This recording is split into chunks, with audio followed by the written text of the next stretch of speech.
계속해서 이야기하고 있는 이 지혜는 우리가 살아가는 데 있어서 실생활과 아주 밀접하게 연관되어 있습니다. 특별히 오늘 본문으로 읽었던 1절에서 22절의 말씀 역시 우리가 삶 가운데에서 어떻게 더욱더 이 지혜를 가지고 견고하게 세워나갈 수 있을까, 그러한 부분들을 깨달을 수가 있는데요. 먼저 3절 말씀을 보십시오. 집이 무엇으로 지어진다고 말씀하고 있냐면 바로 이 지혜로 지어진다, 지혜로 말미암아 견고하게 된다라고 말씀하고 있습니다.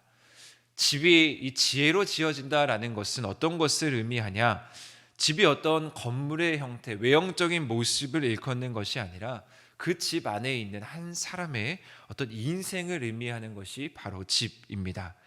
인생을 세워갈 때 바로 이 지혜가 토대가 되어야 되고, 인생을 세워나가는 데 있어서 지혜가 기반이 되어야 한다라는 것이죠.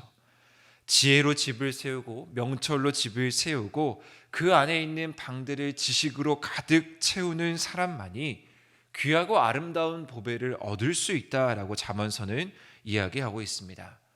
따라서 우리의 인생에 지혜를 견고하게 세워나가야만 하나님께서 우리를 통해서 주시는 수많은 상상할 수 없는 열매들을 맺을 수 있다라는 결론에 이르게 됩니다. 2024년 우리 한우리교회의 표어가 무엇입니까? 작년과 동일한데요. 복음을 받고 누리며 나누는 한우리교회입니다. 우리 교회가 외치는 그 가치를 실천하는 그 나눔을 실현하기 위해서 먼저 선행되어야 하는 문제가 무엇이냐면 바로 받아야 하는 문제입니다. 복음으로 우리의 삶이 충만해져야 되고요. 복음으로 우리가 먼저 굳건하게 세워 있어져야 합니다. 따라서 우리에게 중요한 것은 무엇이냐면요, 하나님의 지혜를 날마다 우리가 구해서 그 하나님의 지혜로 말미암아 우리가 굳건하게 세워지고 하나님의 지혜를 먼저 받고 그러한 일들이 먼저 이루어져야지만 우리가 외치는 나눔의 가치, 우리가 외치는 그 나눔의 가치를 실천할 수 있게 되는 것이죠. 따라서 우리가 먼저 지혜를 가득 우리 가운데 채우고 먼저 복음을 우리 가운데 가득 받는 2024년을 또 준비하는 우리 한우리 성도님 되시기를 소망합니다. 또한 지혜는 강함을 우리에게 더해 준다라고 말씀하고 있습니다. 5절 6절 말씀에 보시면 세상 사람들이 생각할 때 이 강하다라는 이미지는 누가 더 힘이 세냐라는 것을 의미하겠죠. 무력이 강한 자, 또 크고 힘센 사람이 승리하는 것이 이 세상의 법칙입니다. 그런데 잠언서는 이 강함이 힘이 세거나 무력이 있거나 덩치가 크거나 군사력에서 오는 것이 아니라 지혜와 지식에서 온다라는 것을 분명하게 이야기하고 있습니다. 아무리 자신이 가진 군사력이 많고 아무리 자신이 천하를 호령하는 힘이 있을지라도 지혜 전략으로 싸우는 사람은 능히 이기지 못한다라는 것이죠. 우리에게 이 말씀이 왜 중요한고 하면 우리는 이 세상에서 날마다 싸움을 하고 있는 성도이기 때문입니다. 우리가 하는 싸움은 어떠한 싸움입니까? 무력으로 하는 싸움이 아니라 믿음의 싸움입니다.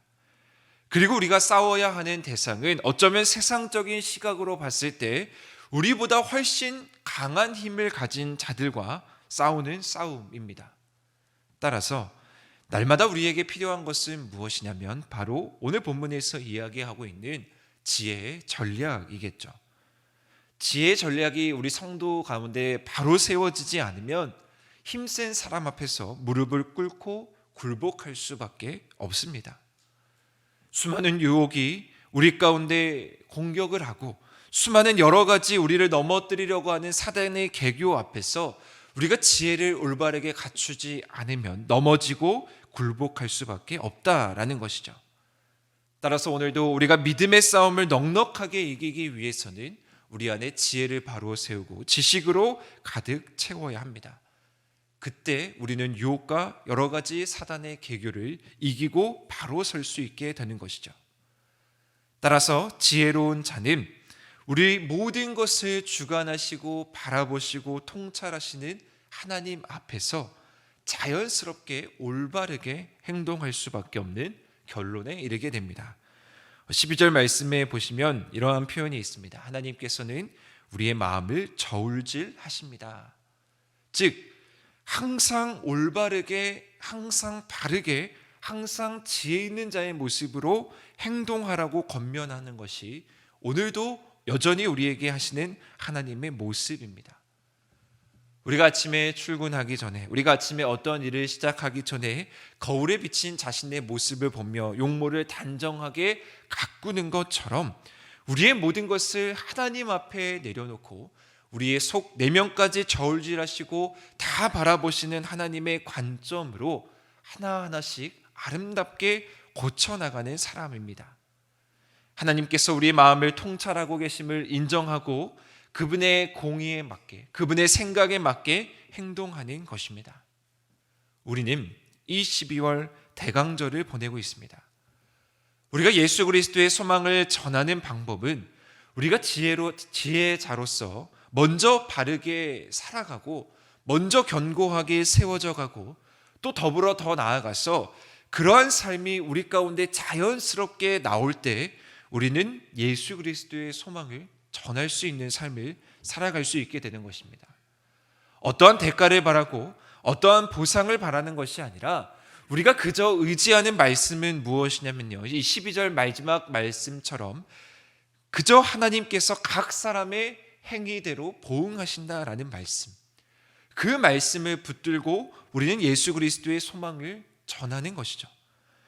예수님께서 그렇게 먼저 하셨던 것처럼, 예수님의 삶 자체가 그러셨던 것처럼 우리도 주의 말씀 붙들고 하나님의 지혜를 가지고 이 세상을 살아갈 때 하나님께서 우리의 행위대로 보응해 주신다라는 그 말씀을 붙들고 오늘도 우리는 세상 가운데 나아가야 합니다.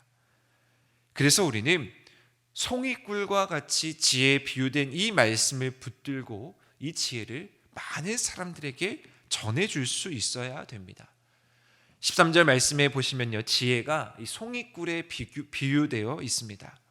몸을 회복시키고 이 꿀의 효능이 영혼을 소생시키는 이 지혜의 능력과 마치 비슷하기 때문에 꿀이 입에 달고 몸에 좋은 것처럼 지혜 또한 영혼에 달고 지혜 또한 사람에게 꼭 필요한 것임을 이야기하고 있습니다. 오늘 본문은 지혜를 먹으며 장래가 밝아지고 소망이 끊이지 않습니다 라고 이야기합니다. 우리는 날마다 영혼이 새롭게 되어야 합니다. 어둡고 답답한 현실 가운데에서 우리가 머무는 것이 아니라 우리가 바라보는 것은 무엇이냐면요, 소망이 끊어지지 않는 삶, 즉 오늘 본문에서 말하는 이 송이꿀보다 더 단 지혜를 날마다 마음 가운데 충만하게 하여서 소망을 바라보는 삶을 살아가는 사람들입니다. 우리는 7번 넘어지더라도 다시 일어날 수 있는 힘을 가지고 있는 성도입니다. 왜 그렇습니까? 지혜가 우리 가운데 차곡차곡 잘 쌓여져 있고, 지혜로 집을 견고하게 세웠고, 지혜로 많은 지략을 갖고 승리할 수 있었고, 지혜로 판단할 수 있었고, 지혜로 하나님의 마음을 헤아릴 수 있었기 때문입니다. 비록 우리가 이 세상을 살아가면서 우리도 동일하게 넘어질 수 있습니다. 그러나 오늘 본문에서 지혜를 가진 자에게 주어지는 특권은 무엇이냐면요, 우리가 넘어지고 또 넘어지더라도 과연 우리가 다시 어떻게 일어나야 함을 분명하게 알고 있는 자가 바로 지혜자, 오늘 잠언에서 이야기하고 있는 의인입니다. 의인과 악인의 차이는 무엇이냐면요, 하나님의 지혜를 갖지 않는 사람들은요, 그들은 넘어지면 처음에는 어떻게 세상적인 방법으로 다시 일어날 방법을 찾을 수가 있습니다. 그런데 한 번 넘어지고, 두 번 넘어지고, 세 번 넘어지면 그들은 결국 엎드려지게 되어 있다라고 말씀합니다. 어떻게 일어나야 할지, 어떤 소망을 가져야 될지를 전혀 모르는 자들이죠. 그러나 우리는 압니다.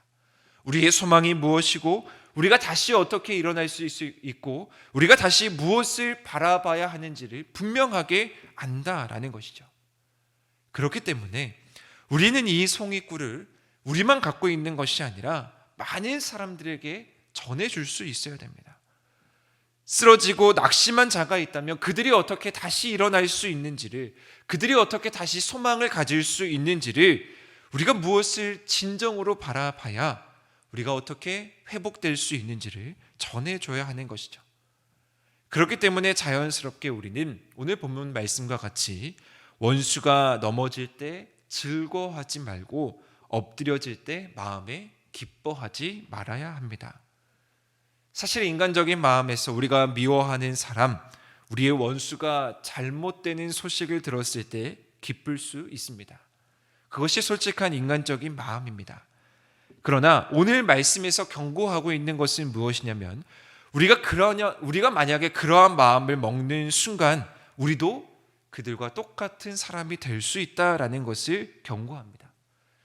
내가 아무리 의인으로 잘 살아왔다 할지라도 어떤 악인의, 어떤 원수의 넘어짐 가운데 우리가 즐거워하고 같이 기뻐한다면 그것이 우리가 그들과 다를 바 없는 태도를 취하고 있는 것이기 때문에 우리는 결코 남의 불행에 대해서 기뻐하거나 즐거워하지 않고 우리는 반대로 그들에게 성의꿀을 전해주고 그들에게 소망을 전해줄 수 있는 그런 넉넉한 마음을 가져야 한다라는 것을 말씀하고 있습니다.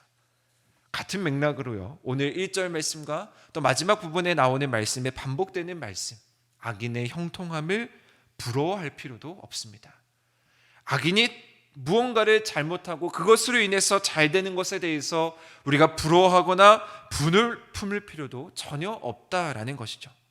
왜냐하면요, 그들의 장래는 분명하게 없고 또한 그들의 등불은 분명하게 꺼지게 되어 있기 때문입니다. 우리는 성숙한 그리스도인으로서 분명한 소망을 가지고 있는 사람들로서 우리가 악인의 형통함을 봤다면 오히려 그들을 위해서 안타까워할 수 있는 마음이 생겨야 합니다. 그들이 어떠한 결말로 가는지를, 그들이 어떠한 결과를 가지고 가는지를 누구보다 잘 알고 있기 때문에 우리가 그들을 부러워하는 대상이 아니라 오히려 그들을 안타까워하는 대상으로 그들이 바른 길로 갈 수 있는 기회를 제공할 수 있는 그들보다 더 위에 있는 자가 되어야 한다라는 것이죠. 그렇다면 우리가 이 지혜를 가지고 결국에 우리가 해야 하는 다시 근본적인 일은 무엇이냐면요, 21절의 말씀과 같이 그저 여호와를 경외하는데 우리의 모든 초점이 맞춰져 있어야 되는 것입니다.